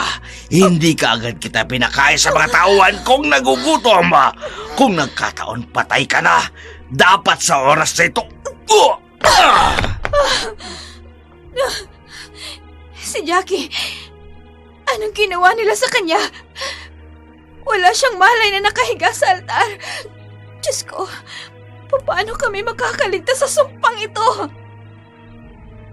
Sa liwanag ng buwan, sa ilalim ng puot ng gabi, tinatawag ko ang kapangyarihan ng aking mga ninuno! Tanggapin ninyo ang alay na ito. Naririto sa aking harapan at ang dugong nakalagay sa mangkok na ito na sumisimbolo ng panibagong lahi na aking sisimulan. Walang ano-anong hinubaran ng mga nilalang si Jackie. Habang ito ay nakahiga sa ibabaw ng altar, unti-unting lumapit si Sauro habang patuloy na nagsasambit ng orasyon. Dahan-dahang itinapat sa uluhan ni Jackie ang mangkuka at pinataka ng dugo ang buo nitong katawan. Tuluyang nagsimula ang seremonya. Dito isinali ni Sauro ang bidhing taglay niya habang ang mga alagad niya nakayuko at patuloy na nagpupuri sa kanyang ginagawa. Napansin ng isang alagad ang hindi pagsunod ni Tonyo at Pedro sa ginagawa ng karamihan. Pasimpleng sinundan ng dalawa. Mabilis na nakatayo si Tonyo habang si Pedro naman nag-aantabay lamang sa ginagawa ni Sauro sa pagsasalin ng binhi. Nang gagalaitin na ito sa galit, sa ganitong pagkakataon nakita niya ang lahat. Dumagdag pa ang galit at puot niya sa ginagawa nito sa dalaga. Hindi na ito nakatiis pa. Lumapit na ito sa altar. Itigil mo yan! Oh! Sinong? Hindi mo maaring angkinin ang dalagang yan! Pakialamero! Huliin siya! Hindi ka pwedeng makatakas! Halika rito! Hindi mo kung kaya mo! May kakaibang punyal siyang hawak! Anong nangyayari? Bakit biglang nagkakagulo? Sino ka? Para guluhin ang importanteng gabing ito! Ako lang naman ang superhero tagapagligtas si Jackie. Ang lakas ang loob mong sumugod rito na mag-isa! Magpapakamatay ka ba? Hindi! Baka ikaw! Tonyo! Dali mo na kilos mo! Naloko na. Kinuha pa talaga ang atensyon ng lahat. Ang babae sa gilid ng entablado! Biglang nawala! Mga tawan ko! Anong ginagawa ninyo? Tonyo, ikaw na ba yan? Oo naman. Meron pa bang iba? Paano mo nalamang nandito ako? Mamaya ko nasasagutin ang tanong mo. Kailangan mailayo muna kita rito. Teka, si Jackie, paano siya? Ha? Si Jackie? Alam ko kung bakit bigla kang natigilan. Huwag ka nang magkaila. Alam ko nang tungkol sa kanya at wala kang maririnig sa akin na kahit na anuman. Basta isama natin siya. Ilayo natin siya sa lugar na ito. Sige. Mamaya mo na lang ako sabunin kapag nakalabas na tayo rito. Naging mabilis ang pagkilos ni Pedro. Kahit paano sa ganung edad ay may kaalaman din siya tungkol sa pagliligtas ng mga sibilyan. Bago pa siya nakalapit sa harapan ng altar, may naibaon na pala siyang pampasabog sa gilid nito. Kaya bago pa man umatake ang mga alagad ni Sauro sa kanila, umalingaw-ngaw na ang malakas na pagsabog. Nagising ang dalagang si Jackie. Hindi makapaniwala sa gulong nangyari sa kanyang kapaligiran. Huli na nang mapansin nito ang kanyang itsura. Mabuti na lang naging maagap si Pedro. Nakuha niya agad ang naiwang talukbong ng sugatang si Sauro. Agad na itinakip sa hubad na katawan ni Jackie. Nagulat pa nga ito sa biglang paglitaw ni Pedro sa kanyang likuran. Pedro, Ayos ka lang ba? Kumusta ang pakiramdam mo? parang ang bigat ng katawan ko. Nanghihina pati ang mga tuhod ko. Kung ayos lang sa'yo, bubuhatin kita. Hindi tayo makakalayo kagad dito kung pipilitin mo maglakad. Sige, ikaw ang bahala. Pinano! Tulong! Noodle! Mga mahinang uri ng aswang. Sa pagsabog lang ay natakot na kayo. Mga duwag! Gumilis kayo! Habulin ninyo ang alay at ang bagong pinunlaan ng aking bini. Kung hindi kayo kikilos, ako ang papaslang sa inyo! Opo, Pinuno! Bakit mag-isa ka na lang? Kayo! Sumunod kayo! Sunod! Sige po! Ang papangit ng mga tauhan ko! Ah! Para silang hinabol ni kamatayan sa dami ng alagad ni Sauro na halos magkakamuka at magkakasing boses. Lahat ito ay nakasunod sa kanila. Namataan ni Pedro si Latonio. Nakasalukuyan ring tumatakas sa mga nagkukumpulang mga aswang. Biglang nakapa ni Pedro ang isang patalim. Nakuha niya ang dalang gamit nila. Itinago niya ito sa kanyang bulsa. Unti-unting umiba ang kanyang direksyon. Imbis na papalayo sa mga aswang, unti-unti pa siyang lumapit sa kanila.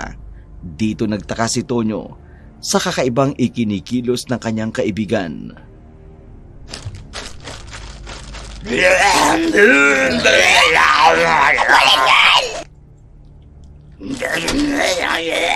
Ano nangyayari sa pagtakbo mo? Bakit parang bigla kang bumagal? Pagod ka na ba? Nag-aalala ako kina Pedro. Bigla silang bumagal. Ha? Pero bakit? Ano bang tumatakbo sa isipan ng kaibigan mo? Yun ang hindi ko alam, Rina. Ano gagawin natin? Tumakas! Pero sila Pedro, paano sila? Hindi pwede. Magkasama kaming pumunta rito. Magkasama kaming uuwi. Nasaan na sila? Ibalik nyo sa akin! Tinuloy ni Pedro ang balak niyang tapusin ang lahat ng yun. Iniwanan niya saglit sa isang ligtas na lugar si Jackie. Bumalik sa karamihan ng mga nilalang. Nagpasabog muli sa karamihan. May mga aswang na nasugatan at nasira ang ilang bahagi ng bulwagan. Lalong nagkagalaiti sa galit si Sauro. Sugatan man sa natamong pagsabog, bakas pa rin sa katawan nito ang tikas ng pagiging pinuno ng angka nila. Walang ano-ano'y humarap si Pedro sa kanila. Katapusan mo ng alimaw ka! Hinahabol mo talaga ako! Babaliw ka na ba, Pedro? Anong pumasok sa kukote mo? Huwag mong ipagmayabang ang nagawa mong sugat sa akin. Hindi mo pa ganap na nakikita ang totoong kakayanan ko. Hindi mo ba ako gustong subukan? Ipakita mo! Di ako natatakot! Pagsisisihan mo ang bagay na ito! Gra! Biglang nagsitakbuhan ang mga mahihinang alagad ni Sauro. Nakita ng dalawang mga mata ni Pedro ang mas nakakikilabot itong pagbabagong anyo. Bigla niyang pinagsisihan ang paghamon sa aswang. Iwinasiwas ang malalaking mga kamay na muntikan na ngang ikatalsik niya kung hindi siya nakailag. Naalalang bigla ni Pedro si Jackie. Kung hindi niya tatapusin ang nilalang na ito, patuloy itong hahantingin si Jackie. Muli namang lumapit sa kanya si Sauro, patakbong umilag sa malaki nitong mga kamay. Munti ka namang mahagip ang kanyang mga paa, nadulas pa ito. At napahiga sa lupa, tulad ni Pedro, lumapit na rin si Tonyo sa kanilang kinalalagyan. Ano bang ginagawa mo, Pedro? Nagpapakabayani ka ba? O magpapakamatay? Tatapusin ko na siya! Hindi niya pwedeng guluhin si Jackie! Simula sa araw na ito, akin na siya! Ang lakas talaga ng loob mong agawin mula sa akin ang babaeng yun. Nahihibang ka na lang tuluyan. Hindi mo alam kung anong nilalaman ng kanyang katawan at sigurado akong magugulat ka oras sa malaman mo ang katotohanan. Wala kang pakialam! Ilalayo ko siya sa'yo kahit anong paraan! Umatake na naman si Sauro, pero sa pagkakataong ito, hindi napansin ni Sauro ang biglaang pagkilos nito. Nahuli niya si Pedro, nahawakan ang kanyang katawan. Nakita ni Tonyo ang paglalaglag ng isang patalim mula sa bulsa nito. Lalapit sana siya para kunin ito, pero naunahan siya ni Jackie. Kinuha ito at lumihis ng daan. Saan pupunta yun? Bakit biglang umalis? Naloko na. Mukhang tatraydorin kami ng babaeng ito. Tama na! Naiipit ang gusto ang katawan ko! Busy ka talaga! Isa kang ipis na unti-unti kong titirisin na parang kuto! Ngayon pa lang, sabihin mo na ang huli mong habilin! Nagkamali ata ako ng ginawa ko. Dito na ata ako mamamatay. Ibalik mo siya sa akin. Hindi mo pwedeng mailayo si Jackie! Akin siya! Kumilos si Tonyo papunta sa likurang bahagi ni Sauro at nagulat siya nang makita pati si Rina. Nakita niyang bumalik sa kanilang kinaroroonan. May dala rin itong kakaibang bagay. Hindi niya mawari kung ano. Namimilipit sa sakit si Pedro habang siya na may nagugulahan sa kung anong dapat niyang gawin sa pagkakataon na yun. Kung ililigtas ba niya ang dalawang babaeng nakita niya o susugod na rin siya kay Sauro. Busy talaga. Naman tumatakbo sa utak ng dalawang babaeng to. Bakit nakikialam na sila? Katapusan mo na! Chong! Tama na!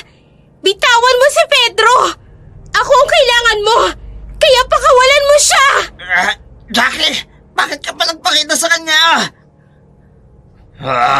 Sinasabi ko nung nga ba, magpapakita ka't babalik ka sa akin.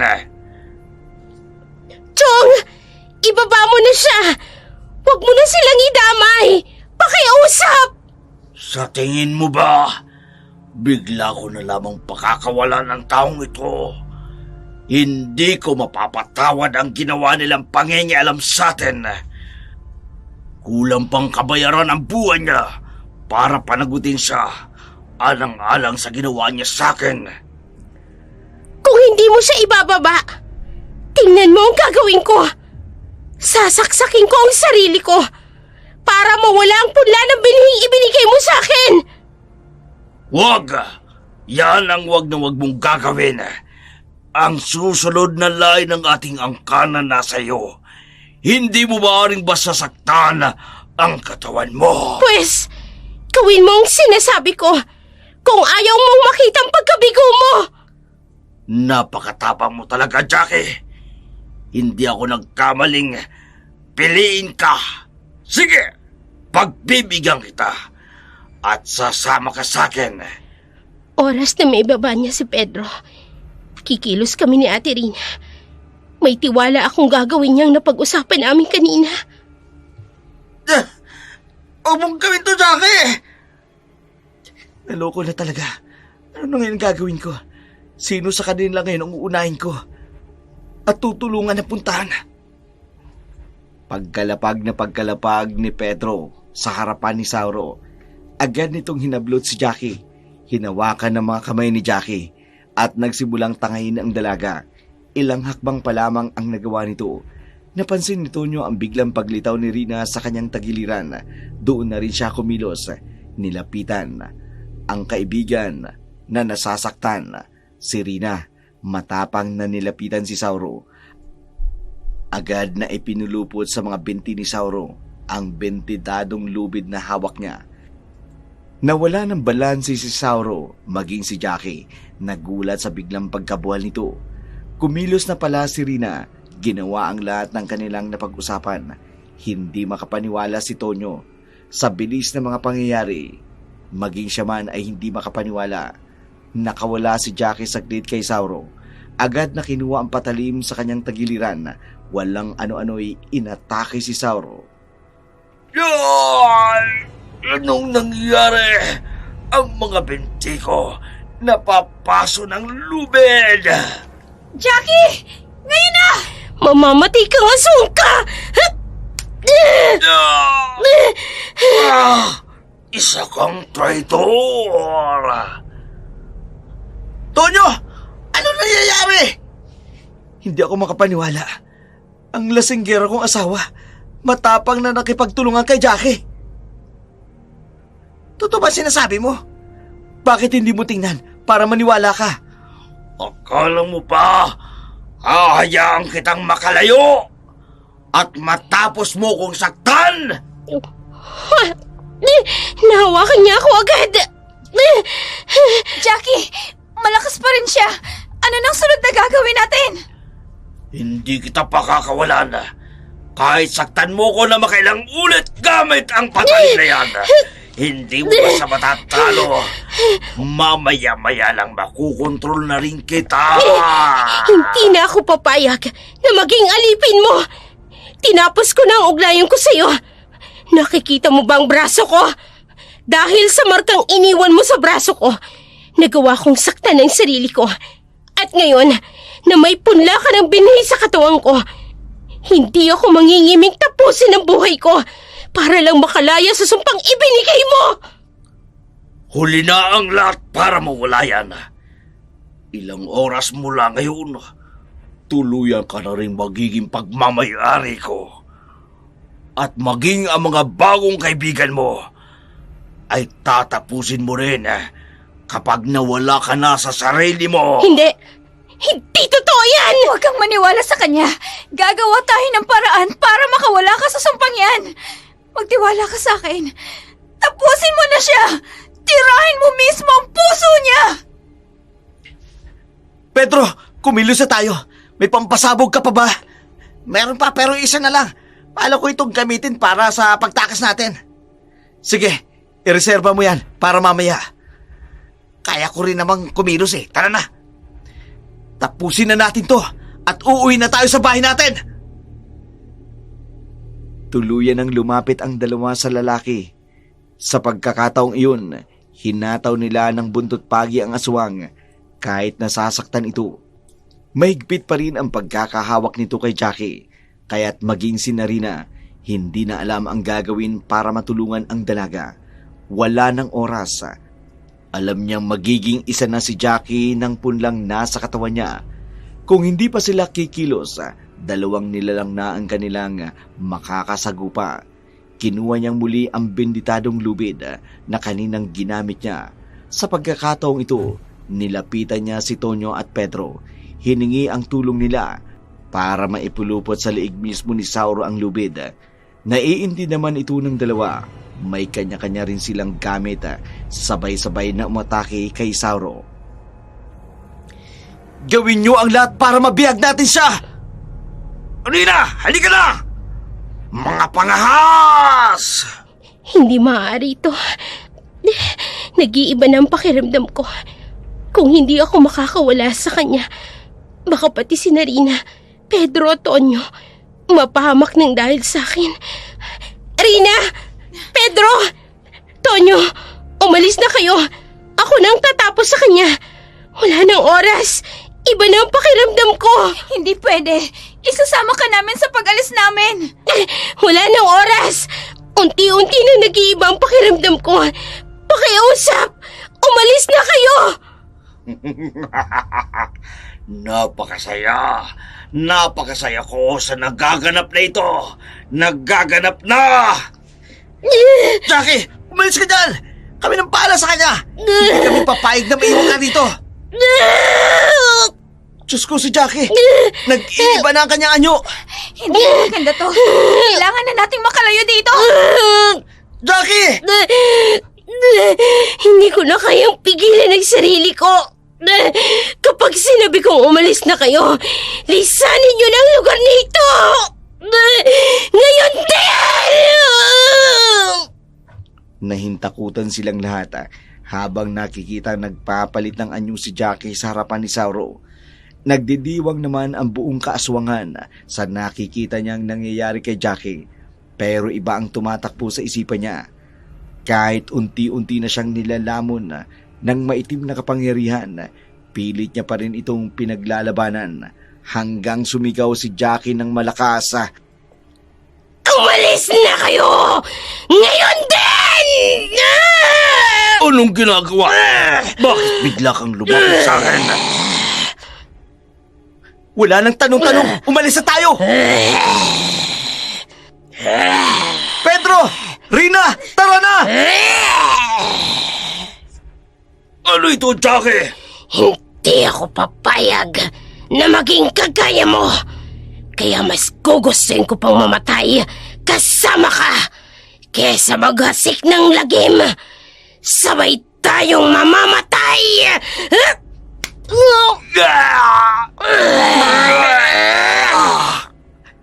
Jackie! Pasensya na, Pedro, pero kailangan nating sundin ang sinasabi ni Jackie. Tara na, wala na tayong magagawa pa para kay Jackie. Diyos ko, Jackie. Patawarin mo sana ako. Masama ang loob ni Pedro sa paglayo nila sa kinalalagyan nila Sauro. Kitang-kita niya kung paano biglang niyakap ni Jackie si Sauro. Sinaksak mula sa likuran nito.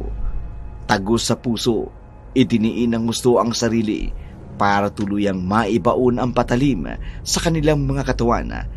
Dito na nagpabulahaw ng sigaw si Sauro, habang si Tonyo naman sinindihan ang huling hawak nilang pampasabog. Inihagi sa gitna ng bulwagan. Papalapit na sila sa bungad ng malaking mansyon nang sumabog ito. Sa lakas ng pwersa, maging sila'y nadala sa lakas ng pagkakasabog noon. Masama ang loob nilang iniwan si Jackie, pero wala silang nagawa. Palibas ay liblib na bahagi ang lugar na yun at open area ang paligid. Kaya malayo sa kagubatan ang mansyon. Hindi na nakadamay pa ang ibang lugar. Pagdating nila sa trike, mabilis itong pinatakbo ni Tonyo paalis sa lugar na yun. Kitang-kita sa kanilang mga itsura ang lahat ng dumi, gasgas at sugat na kanilang natamo sa lugar na yun. Walang imikan sa kalagitnaan ng biyahe si Tonyo, abalang nagmamaneho. Si Pedro naman, tulala lamang sa kanyang likuran at si Rina na may napasandal sa loob ng pampasahirong upuan. Wala sa kanilang nais magsalita matapos masaksihan ang kalunos-lunos na kamatayan ni Jackie. Sa kanilang pagdating, naikwento ng lahat ni Rina ang totoong nangyari sa kanya. Maging sa kanilang dalawa ni Jackie, tulad ni Jackie. Minsan rin siyang naging bahagi ng seremonya noon at yun ang pagkakataon ng kanyang paglalasing. Epekto raw yun ng halusinasyon sa mga nakaraan niyang mga alaala. Hindi niya lubos akalaing makikilala niya si Jackie. Sa maikling panahong pagkakakilala nila, naging magkaibigan sila. Nagkatulungan kung paano maaalis ang sumpang nakakapit sa kanila. Subalit, tanging Diyos lamang ang merong kapangyarihang magpakawala ng sumpa ng kadiliman. Sayang nga lang dahil tuluyan ang tinapos ni Jackie ang kanyang buhay. Hanggang dito na lamang ang ating kwento. Maraming salamat po sa inyong patuloy na pagsubaybay.